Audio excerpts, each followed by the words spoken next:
पवन सिंह चुनाव लड़ने से कर दिए हैं इनकार। पवन सिंह अपना नाम वापस ले लिए। आप लोग सुने होंगे कि पवन सिंह को बंगाल के आसनसोल से चुनाव लड़ने के लिए सीट मिला था और वो खुश भी थे, लेकिन किसी कारणवश वो अपना नाम वापस ले लिए। तो वो क्यों लिए, क्या रीज़न है, सब कुछ हम डिटेल में बात करने वाले हैं। आप वीडियो के लास्ट तक बने रहिए और वीडियो को ज़्यादा से ज़्यादा शेयर कीजिए, चैनल को सब्सक्राइब कीजिए। तो चलिए, मैं आपका भाई रोहित पाठक पहली बार अपना नाम बता रहा हूँ किसी वीडियो में।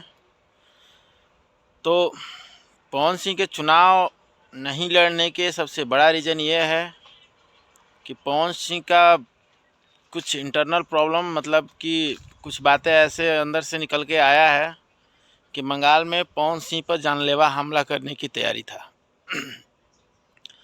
और वो बंगाल ऐसा है कि वहाँ का राजनीति, जो ममता बनर्जी का पार्टी है टीएमसी, इस कदर, मतलब उसको हम घटिया बोलेंगे कि क्योंकि पिछले चुनाव में आप देखे होंगे कि वो किस तरह जीतने के बाद वहाँ पर कितने सारे दंगे हुए थे और कितने सारे हिंदू को मारा गया था। ये सच्चाई है। और वहाँ मतलब कि पवन सिंह को मारने की पूरी पूरी तैयारी कर ली गई थी। वहाँ के कुछ ऐसे लोगों से पवन सिंह को सूचना दिया गया था, जिसके वजह से पवन सिंह अपना नाम ले लिए। और भी बहुत कुछ ऐसा रीज़न है जो कि अभी हम आपको बता नहीं सकते हैं, उसको गोपनीय रखा गया है।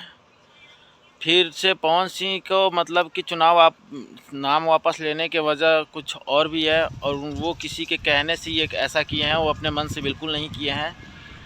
इसके साथ साथ वो भाजपा के जेपी नड्डा से उनका मीटिंग भी हुआ है और उन्होंने आश्वासन दिया है कि आपको सीट मिलेगा, आप थोड़ा धैर्य रखिए। बाकी का क्या सच्चाई है और अंदर का क्या अपडेट आता है, वो सब कुछ आपको हम बताएंगे नेक्स्ट वीडियो में। तब तक लिए आप वीडियो में बने रहिए, मतलब मेरे चैनल को सब्सक्राइब करके रखिए।